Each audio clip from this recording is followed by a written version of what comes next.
Halo, saya Meli Kyong. Hari ini saya punya kesempatan untuk bertemu dengan seorang yang sangat luar biasa, yang begitu peduli terhadap NKRI, bagaimana bisa menjadi negara yang kuat. Nah, hari ini kebetulan saya sudah bertemu dengan Pak Poncjo Sutowo ya. Pak Poncjo ini adalah pembina dari Yayasan Sulu Nusantara Bakti. Nah, apa sih yang telah dilakukan oleh Yayasan Sulu Bakti itu sangat luar biasa, dan kita akan ngobrol bagaimana kolaborasi kita bersama-sama. Pak Poncjo, saya senang sekali saya bisa bertemu dengan Bapak.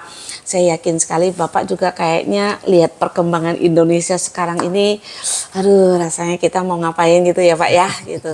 Nah tentunya kita sebagai masyarakat, kita nggak bisa sepenuhnya menyerahkan ini ke pemerintah aja, ataupun kita hanya menyalahkan dong, atau kita mengkritik dong, kan tidak ada solusinya ya Pak gitu.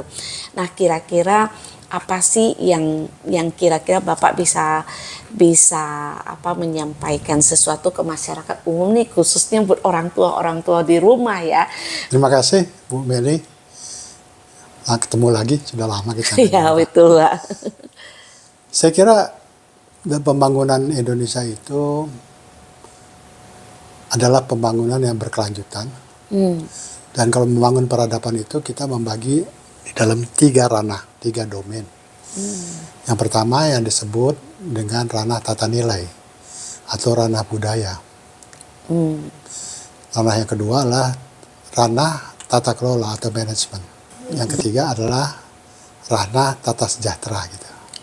Okay. Kalau lagu Indonesia Raya itu tata nilai itu bangunlah jiwanya, gitu. Ya, baru bangun badannya gitu.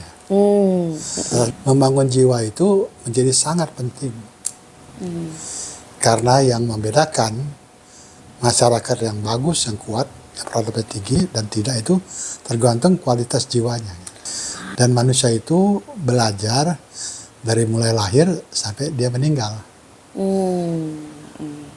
Long life learning ya. Ya, jadi kalau yang namanya anak sekolah itu dia belajar pada pusat pendidikan formal gitu. Tapi pendidikan itu dari mulai lahir sampai besar gitu.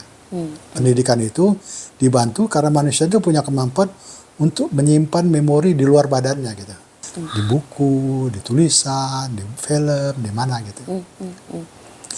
Mempelajari itu maka penting untuk kita mengajarkan kepada anak-anak kita, dan di tata nilai itu kita berharap manusia itu dididik mengenai karakter, mengenai daya juang, dan mengenai kohesi sosial gitu. Kan manusia itu makhluk sosial, jadi dia bergaul sama yang lain gitu. Ya, kalau nggak ada didik dari kecil, nanti dia isinya berkelahi sama orang lain gitu. Dia bisa berkolaborasi dengan orang lain, itu adalah bagian dari pendidikan tata nilai yang saya katakan. Sayangnya di Indonesia pendidikan tata nilai ini kurang mendapat perhatian. Kita punya kebiasaan yang kurang baik. Soalnya kalau anak-anak itu matematiknya bagus, kita kasih hadiah. Tapi kalau bahasa Indonesia bagus, nggak usah itu. Jadi masih fokus di kognitifnya aja gitu ya Pak ya. Fokus kepada keahlian-keahlian kognitif, bukan kepribadian gitu. Dimanapun di dunia, yang negara-negara yang peradabannya kuat, Skandinavia, di Jepang, itu pendidikan afektif luar biasa. Ya, oleh karena itu, dan saya mengapresiasi Meli Kyong sebagai orang yang gigih dalam home education gitu. Terima kasih. Gak banyak. Saya berharap ada 1 juta Meli Kyong. Terima kasih, mudah-mudahan Pak.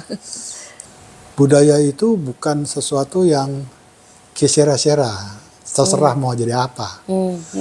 Ya, orang Jawa bilang ono dino ono rupo gitu. Jadi tergantung yang nggak tuh. Budaya itu mesti didesain. Budaya yang seperti apa yang kita butuhkan supaya kita bisa kuat di kemudian hari. Nah, hanya dengan budaya yang kuat, bangsa bisa menjadi kuat. Uangnya banyak, tenaganya kuat. Kalau budaya nggak kuat, nggak ada gunanya. Sayangnya hari ini kurang mendapat perhatian. Saya sering mengkritik kesetaraan gender itu kok terjemahannya kuantitatif. Mesti 30% menteri, 30% DPR. 30. Loh, padahal tugas ibu yang paling penting itu adalah home education. Nggak bisa diganti sama bapaknya tuh. Berarti ibunya yang sangat penting ya. Iya, pasti itu ibunya. Dan mestinya kesetaraan gender itu memberi kehargaan khusus terhadap peran ibu yang mendidik anaknya. Jadi betapa pentingnya peran dari keluarga terkecil itu yang menjadi sel terkecil sebuah negara itu ya Pak ya. Tetap kembali lagi kalau kita berpegang teguh kepada budaya itu, budaya terus pengenalan nilai-nilai karakter apa sih yang kita ingin sampaikan, terapkan, didik terhadap anak-anak kita. Berarti kuncinya itu adalah di peran ibu atau bapaknya dalam home education itu ya Pak ya. Jadi teknologi itu berkembang gitu. Dulu kita nggak punya pesawat terbang, sekarang gampang terbang. Dulu telepon susah, sekarang kita bisa video call, banyak berkembang. Tetapi karakter tidak berubah kan? Ya. Perlu, orang masih perlu karakter. Apa karena kalau udah video call nggak perlu karakter, kan perlu karakter. Bahwa karakternya juga berubah, iya. Tapi tetap karakter perlu. Dan karakter tidak bisa dikasih gadget terus karakter datang sendiri, nggak mungkin. Guru yang pertama pasti orang tua. Oh, berarti peran orang tua itu begitu pentingnya ya Pak ya? Ya. Jadi kan sekolah kan baru umur berapa? 6 tahun, 7 tahun baru sekolah. Gitu. Ya, ya. Dari baru lahir sampai umur 6 tahun siapa gurunya? Ya, orang tua ya. Kita. Cuman sekarang ini dengan era modern sering diabaikan gitu. Seolah home education tidak penting. Sejarah membuktikan bahwa tokoh-tokoh besar dunia itu orang yang paling berpengaruh pada tokoh itu ibunya. Jadi tokoh-tokoh besar dunia itu pasti ibunya adalah tokoh yang paling berpengaruh dalam hidupnya. Fondasi pertama itu justru dari orang tuanya, khususnya ibunya. Bukan ya. fondasi pertama, fondasi yang terbesar dari. Terbesar ya, oke. Berarti sekarang mungkin kesimpulannya nih, teknologi mau berkembang sehebat apapun gitu, karakter itu gak boleh ditinggalkan gitu ya Pak ya. Kalau orang dulu bilang, kalau kamu punya uang, kamu kehilangan uang, you lose nothing. Ya. Kalau kamu punya kesehatan, kamu kekurangan kesehatan, you lose something, tapi nggak semuanya. Tapi kalau kamu kehilangan karakter, kamu kehilangan semuanya. Gitu. Itu kira-kira kata bijaknya begitu. Itu menunjukkan sampai kapanpun karakter itu penting.